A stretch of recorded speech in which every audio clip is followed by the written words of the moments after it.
Hi guys, my name is Zavai and I'm currently working as a business intelligence analyst at an international real estate firm. I've been in this role for just over a couple months now, and I landed the job before finishing uni. I was studying law and commerce, majoring in accounting, which is completely unrelated to data analytics.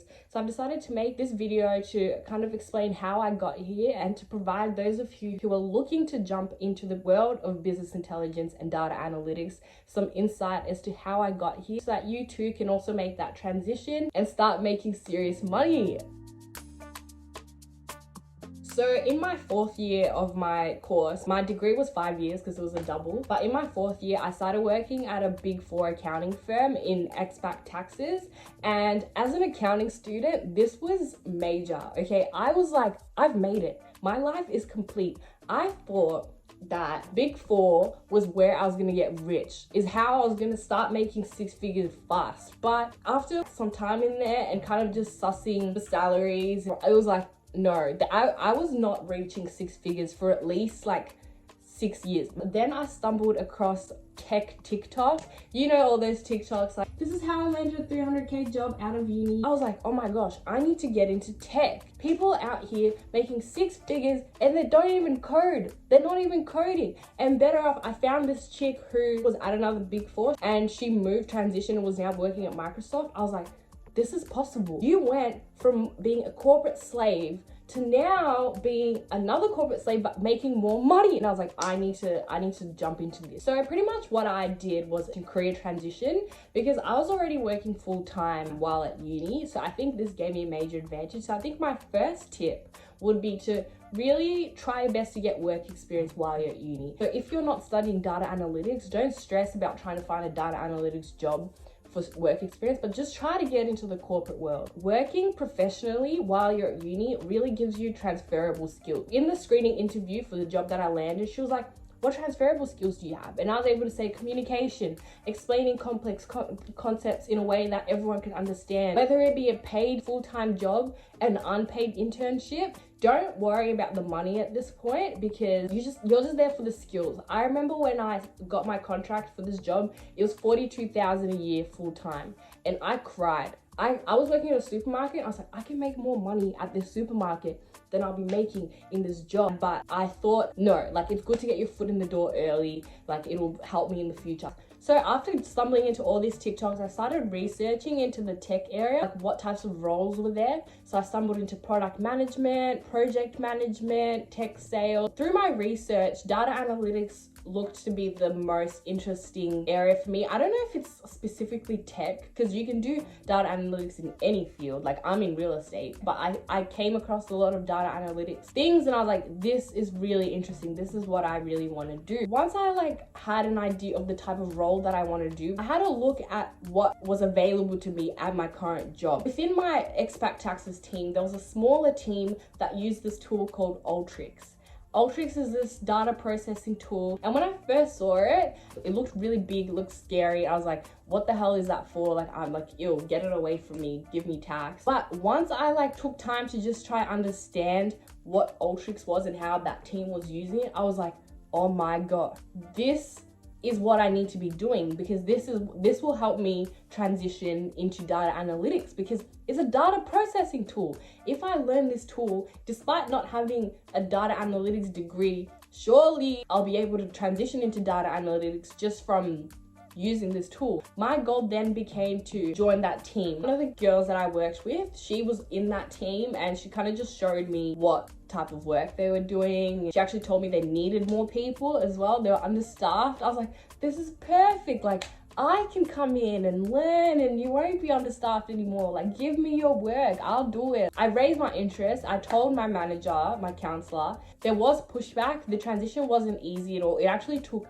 ages. Even up until I left, I was still transitioning. I was pretty much told that yes, there was work for me to do, and yes, they were understaffed, but one, I had a lot of work to do for my own clients in the tax area, and also I didn't know Alteryx at all, so they would have to invest a lot of time, or I would have to invest a lot of my time learning the tool without actually producing any work. So that doesn't really help their understaffed issue, because they have to stop and teach me all this stuff. I was sad, but I didn't let this stop me. It's like, bet What do I need to do? I need to learn. So over the Christmas break, I did a Udemy course, like a boot camp. It was like 9 hours of videos and lectures, which took me through the whole Alteryx tool. I was lucky because work provided us Udemy, so this was free for me. Once I finished it, I got a certificate saying I'm done. So once we started back work the next year, I was like, yo, look, I've done it. I've learned the tool. Can I come join you now? Let me in. Let me in.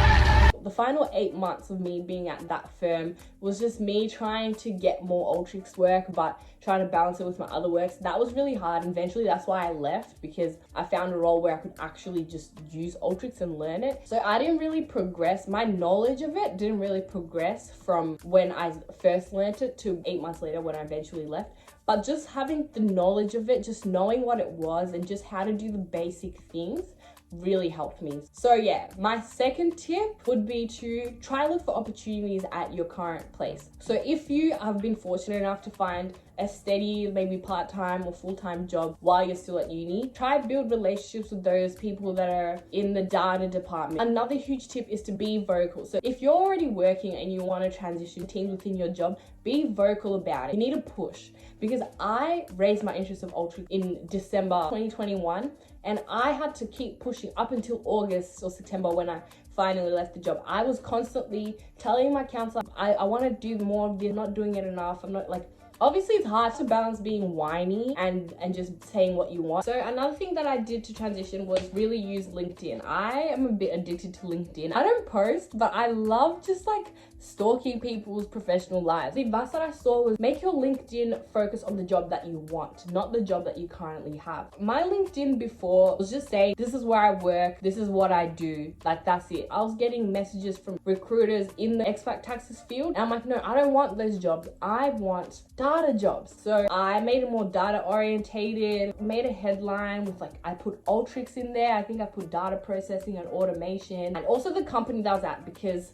it was a huge company, so that was an advantage. I had a little blurb, which I've taken down now, but it just kind of said what I was doing and what I hope to do in the future. And then I revamped my resume. It was more accounting related, but I revamped it to be data orientated, put it on one page. I used Canva. What I then started doing was looking for jobs on LinkedIn. So my favorite way was to go into the jobs area and I would search up Alteryx, and I would just scroll through the types of jobs that were there. I actually never applied. I scrolled, I would say, for months, but I never applied because I didn't feel confident enough. I actually not regret it, but it's something that I would have done differently would have been to just apply. I was just sitting there thinking I'm not qualified. I actually had told myself that once I finished uni, I was gonna do a data analytics course, like those short courses, intensives, then I'll start applying. That was the plan. So the turning point for me was a recruiter reached out on LinkedIn. He's like, I'm recruiting for a data and analytics specialist role. The salary is 90 to 110K. Do you know anyone that's interested? I was like, bro, I'm interested. 90 to 110K. At this point, I was making 48,000. I was like, bro, like, I'm interested. Had a call with him. He put me forward to the company at 110,000. And then they came back and they were like, no, you don't have enough work experience to be at 110,000. The best we can do is 100,000. And the recruiter told me, he's like, is that okay? And I'm like, is that okay? I'm making 48,000, bro. I'll be happy with like 80. So I was just like, yeah, I guess it'll do. And the fact that the recruiter found my LinkedIn and reached out to me, that was game changing for me because it gave me confidence. I was like, no, Zavai, you actually could do this without having to go and do a data analytics course. So I started just applying. I applied to 3 places.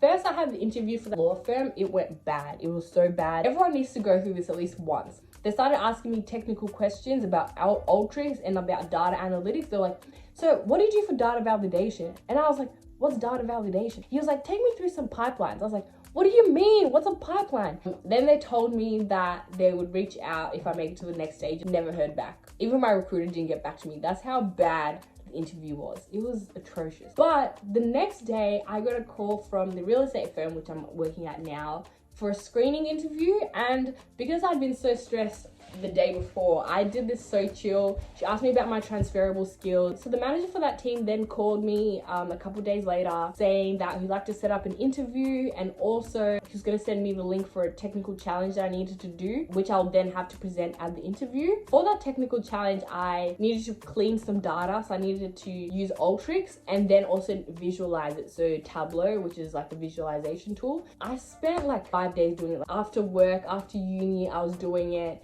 and then I did the interview. So the Alteryx part was okay. I did the most basic of Alteryx workflows, like Googling how to do the stuff. And then Tableau, I'd never used Tableau before, so I watched videos to make a dashboard. This is what it ended up looking like. And so I had the interview and presented it. There were 2 people interviewing me. One of the guys, after I presented my dashboard, was like, there's too much color, there's no heading, the graphs are unaligned. And I was like, oh my gosh, like I've stuffed up. But one of the feedbacks that I got was my presentation was really good, like my presentation skills. And this takes me back to the fact that the transferable skills are what's most important, because I was freaking out that my Alteryx workflow was too simple, that the Tableau, I'd never even done that before. But those are all things that I can learn. But the presentation skills, like that's what I got from my previous job, and that's what I can just go in and hit the ground running. And then I got an offer which was so crazy, like I was over the moon. Now we're here, 6 figures. I didn't negotiate. I know there's a lot of TikToks and like lots of information out there on how to negotiate, and I think in my next role I definitely will, but I was just very happy to just have the job to just start my career in data analytics.